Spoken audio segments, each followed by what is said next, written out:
kailangan lumaban. Kung anong trabaho ng lalaki, kailangan kaya din Ay, natin. totoo yun. Halika rito. Yan ang dapat gusto mo, dalawa pa buhati ko Dalawa para tayo, dyan. matatang tayo. O sandali, hawakan mo ako na nga. Antayin mo ako. Antayin mo ako. Di ba? Yan po, si Diwata. Sipag at diskarte. Yung iba dyan, may mga bashers, mga naiinggit lang yan.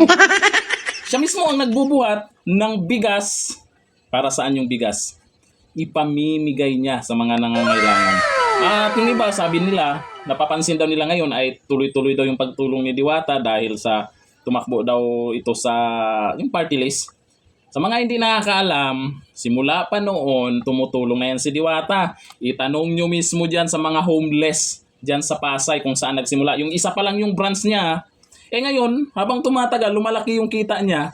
Tsaka po ninyo napapansin dahil, ayan na, sako-sakong bigas ang pinamimigay. Yung mga naiinggit sa kanya o yung nagmamaliit sa kanya dati, nasaan na? Yung nagmamayabang na puro lang yaw-yaw na mamimigay ng bigas. O si Francis Leo Marcos, di ba? Sumikat yon dahil sa pamimigay ng bigas. Ilang sakong bigas lang pinamigay nun. Ang pinapakita, nakakarga lang lagi sa sasakyan. Pero nakita nyo ba na binaba yon? Sana Tanong all. lang yan ha. Pero ito, siya mismo nagbaba. Naka-live mismo habang nagtatakal sila dyan. May video mismo na pinamigay talaga yan. At yung mga pinamigay ay pinaghirapan niya, hindi galing sa pambubudol. Yun ang importante doon. Yan ang masarap tanggapin na tulong galing kay Diwata, galing sa pinaghirapan niya, hindi galing sa pambubudol. Sana Hindi niya all. kailangan magbudol sa mga OFW para may magbigay. Example, mayroong mag donate ng 1,000 sacks tapos ang ibibigay 300 sacks lang or 400 sacks. Sino kaya yon? Kilala niyo ba na may mga ganong gawain na may mag-donate ng libo-libong sakong bigas, ang iibigay 300 lang, 200, tapos ipagmamayabang na siya yung tumulong? Eto ang totoong tulong. Ulitin ko, yung mga bashers nga nagsasabi na ngayon lang nagpapansin si Diwata, noon, hindi nyo lang napapansin dahil maliit na bagay lang yung pinibigay niyang tulong. Minsan nga, nauubusan siya ng cash, kaya yung iba natatanggihan, kaya nababash na naman. Di ba? Yung mga hindi nakakilala kasi, yun yung gumagawa ng issue dahil sa inggit. Ba't ayaw yung banatan yung taong nambubudol, nanluloko ng kapwa, Pinoy, na mga OFW?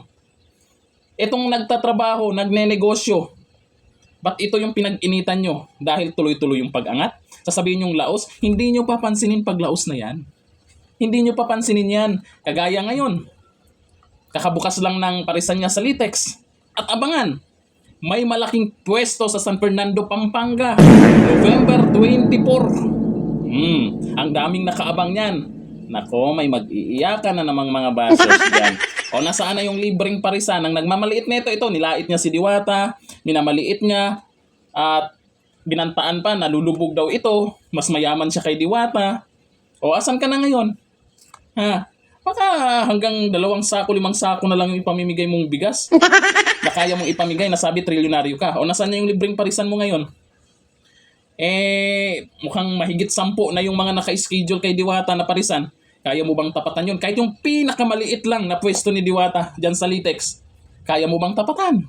Hindi. Dahil yung sinabi mong magtatayo ka ng libreng parisan, budol lang yun. Sana all. Na mananiwala, ay abangan nyo, may balita sa susunod na kabanata.